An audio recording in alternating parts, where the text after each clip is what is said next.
এই এলাকার মধ্যে একমাত্র আমি তো ইংরেজিতে ভালো টকিং করতে পারি।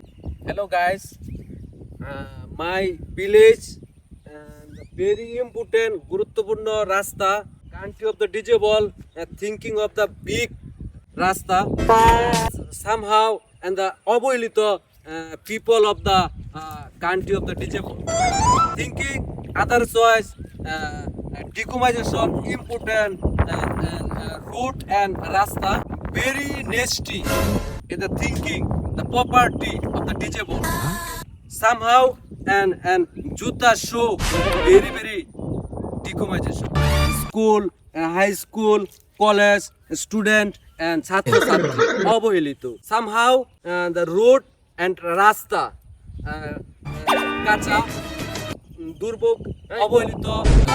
কেন তুমি না কি কোন ভাই, আপনি আমারে চিনেন না?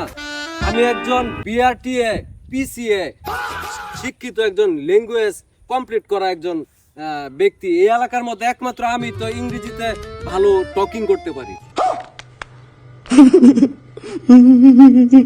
কি talking very important talking and the organize of the thinking. মানে আপনি তো ইংলিশ বুঝবেন না, আমি এই যে দর্শকের উদ্দেশ্যে জানান দিচ্ছি যে আমাদের এই রাস্তাটা ভেরি ইম্পর্টেন্ট, মানে গুরুত্বপূর্ণ রাস্তা, society of the people, student and some শ্রমিক, টকিং অফ দ্য লেবার,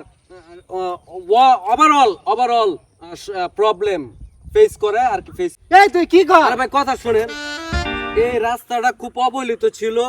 আমি দর্শকের মাধ্যমে জানান দিচ্ছি যে আমাদের এই বিলাইবান্ধা জায়গাটা অবহেলিত। এই আঙ্গর এলাকার এই অবহেলিত রাস্তা তো তুই দিলে ধরতেছ না। আঙ্গর এলাকার তুই যে একটা বড় উন্মাদ পাগল, এইটা তুই মানুষের জানান দিতেছ গেলেন